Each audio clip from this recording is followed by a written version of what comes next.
La voix d'Ambroise Paré, 24 heures sur 24, 7 jours sur 7. Bonjour William sur la voix d'Ambroise Paré. Aujourd'hui, je vous propose un parcours musical spatial qui va nous permettre de prendre de l'altitude. En effet, je vous propose une programmation avec des chansons ayant pour thème l'espace. Commençons sans plus tarder avec un titre d'Elton John, Rocketman, sorti en 1972, chanson dans laquelle Elton John se rêve en homme fusée pour aller visiter l'espace. Elton John, Rocketman. Bonjour à tous. En effet, nous allons aujourd'hui nous intéresser à ce mois d'octobre. D'abord à certaines fêtes qui ont lieu tout au long de ces 31 jours, comme le Columbus Day, la fête des patrons ou encore Halloween. Et puis nous irons nous promener au marché pour voir les produits de saison et un peu plus tard nous survolerons l'histoire avec quelques événements historiques qui ont eu lieu pendant le mois d'octobre, un mois d'octobre, comme la destruction de Pompéi, l'inauguration de la chapelle Sixtine ou encore la sortie de la première de chevaux. Mais commençons donc d'abord par l'éphéméride.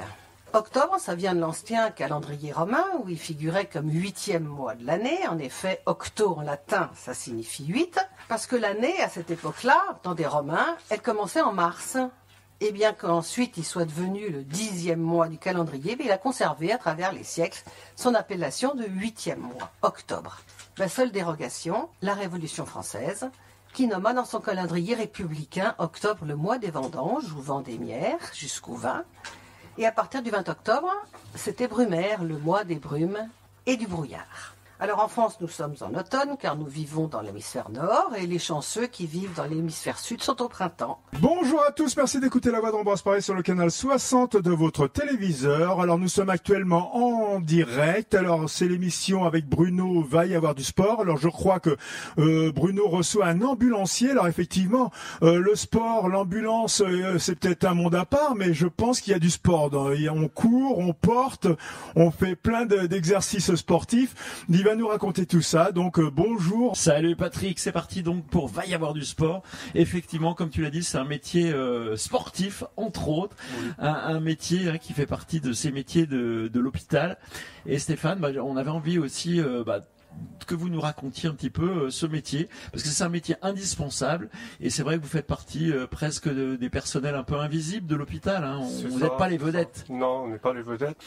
Patrick évoquait l'ambulance, le brancard, c'est vrai que... beaucoup de brancardage. Voilà, brancardage. Alors on va essayer de découvrir un peu tous les secrets de ce métier. Alors d'abord, Stéphane, peut-être vous raconter votre parcours. Vous venez d'où en fait? Comment on devient ambulancier? Est-ce que c'était un goût particulier ou est-ce que c'est les chemins de la vie qui vous ont... C'est le chemin un peu de la vie.